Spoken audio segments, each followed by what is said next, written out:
Hey, good morning, everybody. Welcome again. Actually, good morning, evening, afternoon, wherever you're listening in from this. Welcome to another Monday morning soul boost to spark your inner energy and reframe the week ahead. So, some interesting happenings on the weekend to go through with you guys. It's been eventful. The first time ever when we were out traveling in the wilderness here in Banff National Park, we encountered what I'm calling a sheep avalanche. These bighorn sheep were feeding, they were doing their thing way, way up on a mountain slope, quite a distance away. When all of a sudden, I don't know what triggered them, but something triggered them, and they were all galloping down slope towards us, which was kind of interesting.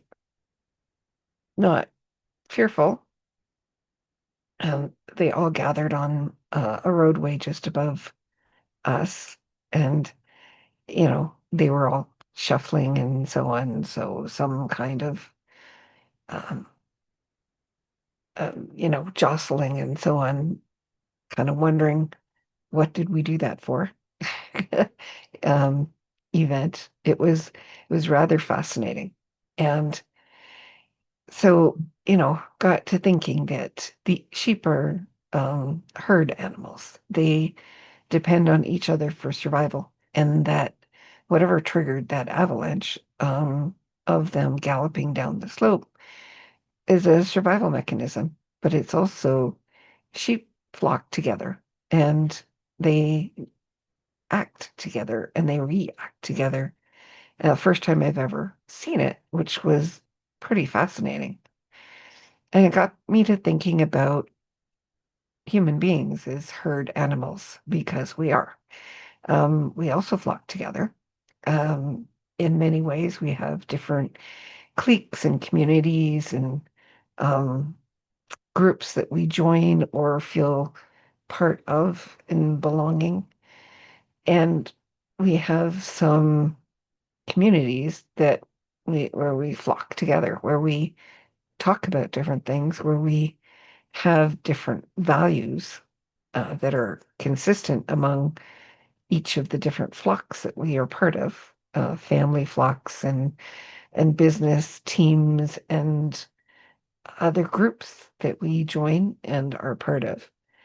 And it's interesting how many times when fear hits, even with one member of a group or community or so on, um, our collectively the group's survival brain is triggered across all members of that group, which is really fascinating. So, for instance, when a layoff hits an organization, everybody around the victim, who is the person or persons who've been laid off, duck their heads and hide, try and avoid catching an eye of the leaders um, in case they get laid off too.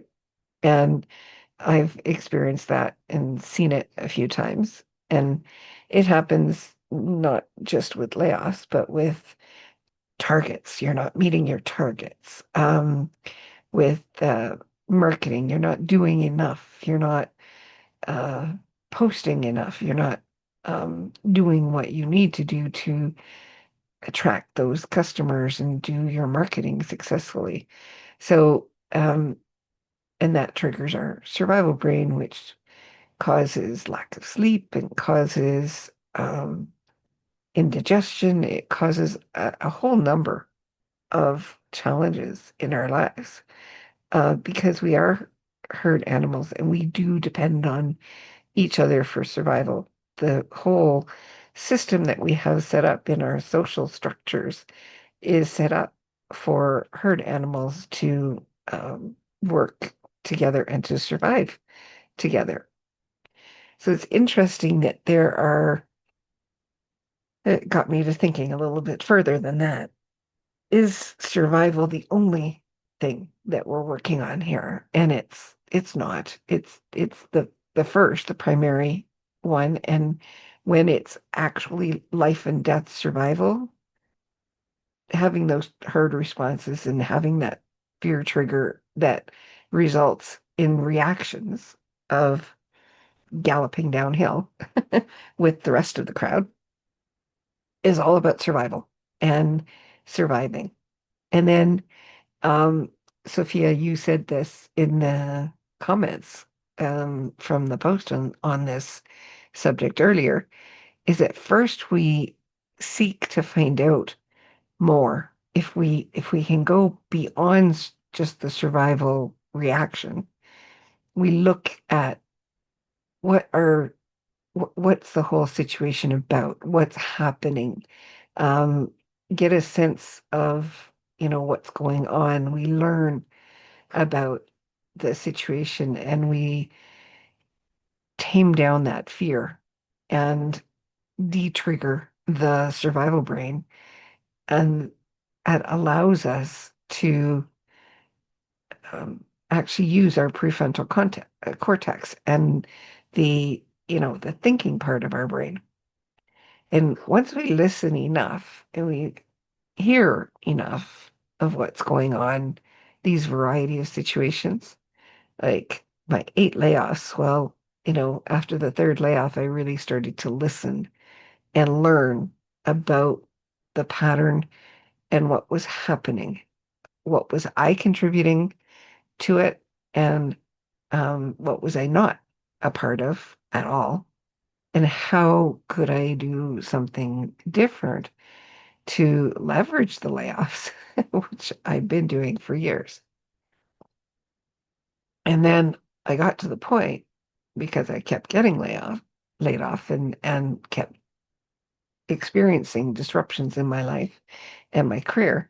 I got to the point where I mastered it, and I was actually an agent of change, became a change management consultant, going into organization and actually helping them through massive corporate changes. And that was my skill and my expertise. And I'm very good at it personally and professionally. So I mastered it, and I don't get triggered by those survival brain reactions. I still do because I'm a human being, but now I know how to de-trigger it and to respond instead of react. And then, of course, you get to thriving. And this is a lovely little killdeer bird. And its head is cocked as it was looking at me. And it's interesting because it flew away and then it landed a little further away. It gave itself some distance to really assess the danger that I posed to it, and then went ahead and started feeding, because I didn't come any closer. And it was interesting because then it just started to thrive and be successful at feeding. So this is a continuum. We go from fear to insights and beliefs to behaviors to results. So we want different results. We need to have different insights that start the chain, that change our beliefs and change our behaviors, that lead to different results. We can consciously do this.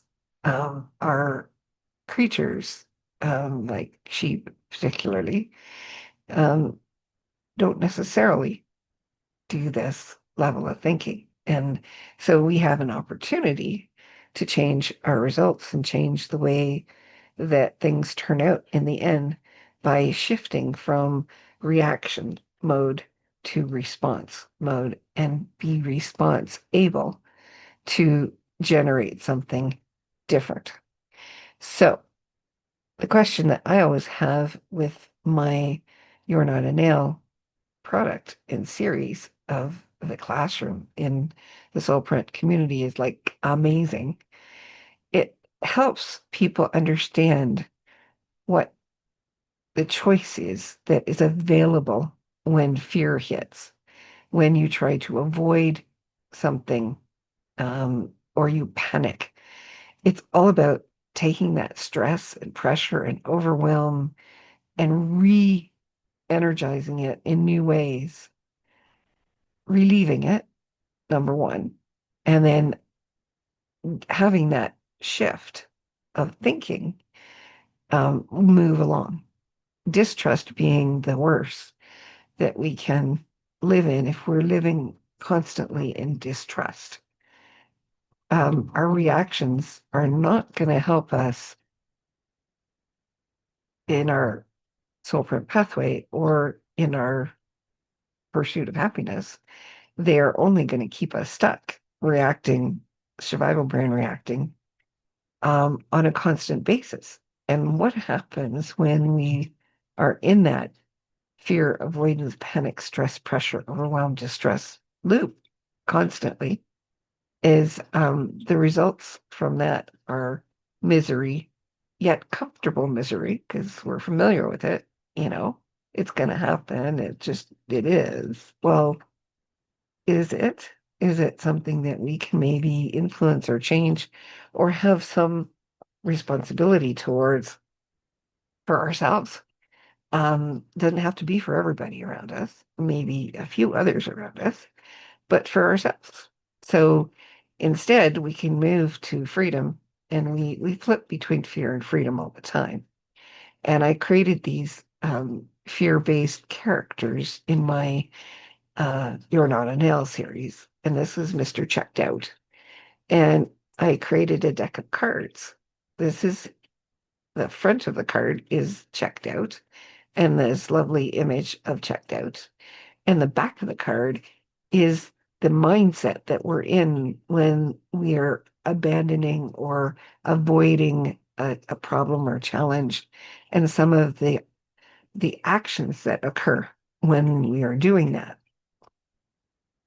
We're sitting in a mode called scarcity, in a place called scare city, where we're living in fear all the time, and we're reacting in fear all the time, and um, we're not generating happiness. That is for darn sure.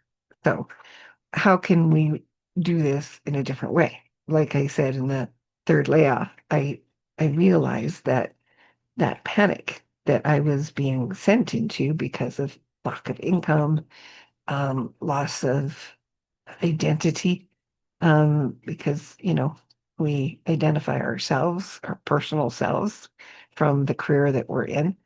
I realized that I could actually make a choice and shift from fear to, oh, good, this layout gives me now the freedom to explore new opportunities and to maybe jump my income salary level, maybe learn something brand new because I ended up learning new, um, skills and tools and practices over the years. Every time I had a layoff, it would accelerate my learning, and the opportunity to learn new skills became this new freedom for me that was, beyond the fear, beyond the panic, because I started with looking at awareness and understanding what was happening,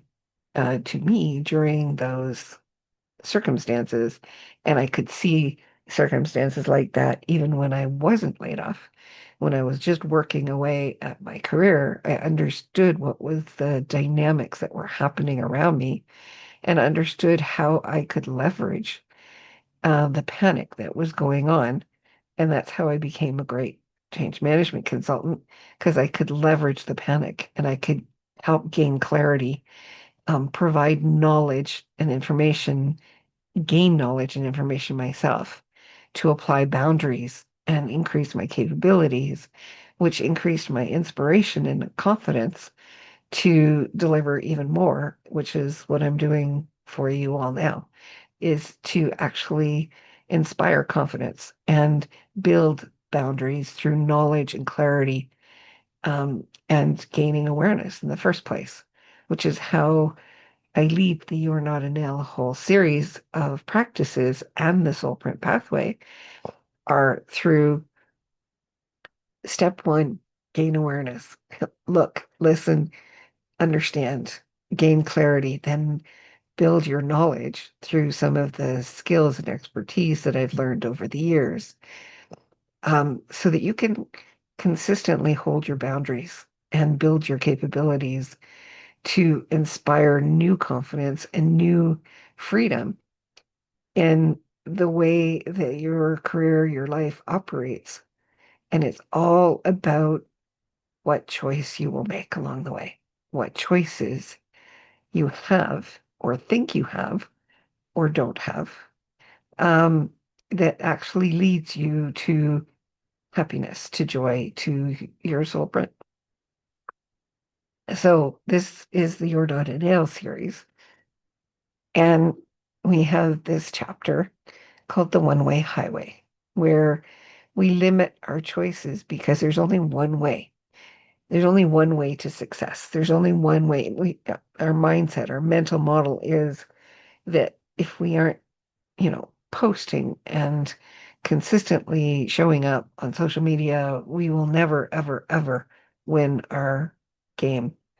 Um, so if we're not uh, showing up every day, hitting our targets, being a responsible employee, we won't get a promotion or be, you know, seen as a valuable contribution to the organization. It's a bankrupt idea mindset. There's more than one pathway to get there. And this is why I built the Soul Print pathway on personalization. So it's all about what is your pathway, not my pathway. It's not a blueprint. It's not a here, copy and paste this into your future because it worked for me. Well, it's going to work differently for you. Your experiences are different than mine. I had 8 layoffs. You probably didn't.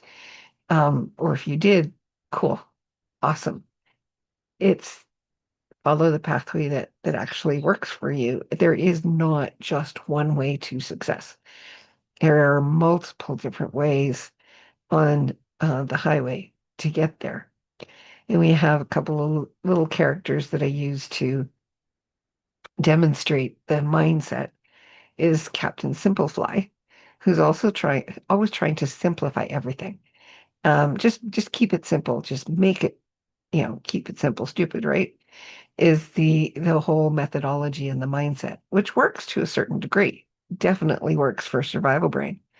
Doesn't always work in terms of the one-way highway thinking and getting you off the one-way highway to your own personal pathway.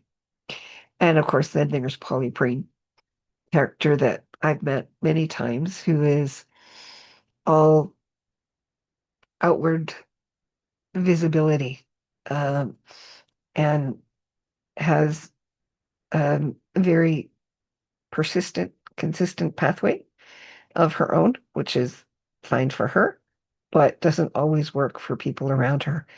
And when she's starting to lead a team, she has not a whole lot um, underneath that vision or that view of her. And I know that we've all met characters like that in our lives. So, where you go into a community and it's all the voice of one person. Well, if there's nothing deeper, what keeps you there? And what are you learning from that? So you now have choices to make on this, where we're going. And it's again time to take off and fly your dream, your particular pathway. It's not the one-way highway. And breathe through gratitude in 360 degrees. So now that you've listened to this, I would encourage you to write down your thoughts and share them in community. Use our ecosystem of support. The Empower Me Hub and the Soul Print Pathway and the Evergreen Business Queens communities are here to help you test your wings, um, and gain that grateful, soul-filled living that you've always wanted in your life. So let every day be your next step on your soul print pathway. Rock and roll your life's journey. Find your own pathway to joyful expression. Um, Two ways to do that: navigate the Jumpstart Your Career Challenge. And when you are ready, enter the You're Not a Nail classroom in the Soul Print Pathway community. It's a minimal expenditure to get in there. It's really, really hugely valuable information. It goes deeper than I'm going here in this conversation with you, these soul booths. Um, and it's incredibly valuable to understand, to gain that awareness, to build that clarity, gain understanding and knowledge, awareness, places where it can help you hold your boundaries. It can help you be response able to changes along the way. So I look forward to seeing you all on next week's uh, Soul uh, Soul Boost, and enjoy your week. I hope this builds a little bit of energy for you during the week, and I will see you on the flip side. Take care. Oh, and please do comment in the field after watching this that what you've learned, what awareness that or insight you've gotten from this recording. See you next time.